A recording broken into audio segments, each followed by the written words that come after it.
কি গো, কি রান্না করছো সকাল সকাল? আজকে উইকেন্ড তাই স্পেশাল আজকে বেগুনের একটা ডিশ করছি, তেল বেগুন। এই ছোট ছোট বেগুনগুলো তুমি অর্ডার করেছিলে, তাই বেগুনের একটা স্পেশাল ডিশ করব। নাম যদিও তেল বেগুন, কিন্তু তেল ছাড়াও এটা তো আরও অনেক কিছু পড়বে। তো আচ্ছা। প্রথমে বেগুনগুলোকে একটু ভেজে নেব।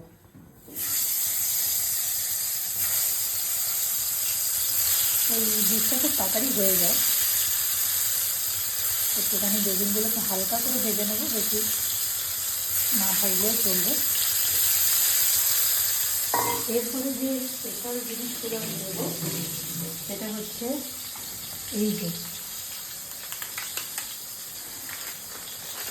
এই সর্ষে গুঁড়োটা অর্ডার করেছিল দিয়েছে।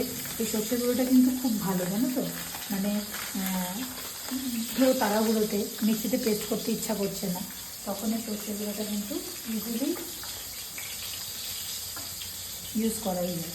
তো সামান্য একটু সর্ষের গুঁড়ো দেবো, এর মধ্যে একটু দেবো দই, একটু চটপাটা ভাবের জন্য দেবো একটুখানি সস, আর দেবো হচ্ছে নুন, হলুদ।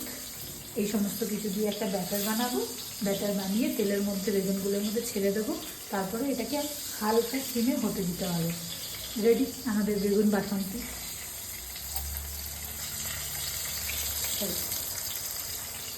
তুমি এটা বললে ফার্স্টে তেল বেগুন, তারপরে বললে বেগুন বাসন্তী, তারপরে বললে সস দেবে। না, এটা নামটা দিয়েছি, আসলে নতুন নাম খুঁজে পাচ্ছি না, তাই তেল বেগুন দিয়ে শুরু করছি। না, এটাকে সস বেগুন নাম দাও। সস বেগুন, দইও তো দিচ্ছি, তাহলে তো দই বেগুনও দই নাম বেগুন দেওয়া নাম যায়। দাও। যাই হোক, খেতে কিন্তু ভালো হয়, মানে গরম ভাতে এটা যখন খাই না খুব ভালো লাগে। মানে শুকনো ভাত দিয়ে খুবই ভালো লাগে। শুকনো ভাত দিয়ে খুব ভালো লাগে। আর নর্মালি আমরা বেগুন কী করি, বেগুনের ধরো কোনো একটা তরকারির মধ্যে বেগুন দিয়ে দিই বা বেগুনের ভর্তা করি। হ্যাঁ, বেগুন তো খুব একটা ভ্যারাইটি আমরা কিছু রান্না করতে পারি না, বেগুন ভাজাই খাই বেশিরভাগ সময়। তো আর বেগুন খেতে যে খুব ভালো লাগে তাও না, বেগুন অ্যালার্জিরও কারণ। তো কী বলতো, একটুখানি অন্যরকমভাবে রান্না করলে খেতে ভালো লাগে আর কি। আর একঘেয়ে রোজ রোজ তরকারির মধ্যে কী বা তরকারি করবো, তাই একই তরকারিগুলোকে একটু এদিক ওদিক করে রান্না করা আর কি। তো বেগুনটা মোটামুটি আমার ভাজা হয়ে গেছে। তো এটা এবার তুলে নেবো বেগুনগুলোকে। খুব বেশি কড়া করে না ভাজলেও চলবে, তার কারণ এটা কিন্তু ওই যে ব্যাটারটা আমি বাড়াবো সেই ব্যাটারের মধ্যেই আস্তে আস্তে হালকা সিমে কিন্তু এটা হতে থাকবে। তো এবার ব্যাটারটাকে বানিয়ে নেব।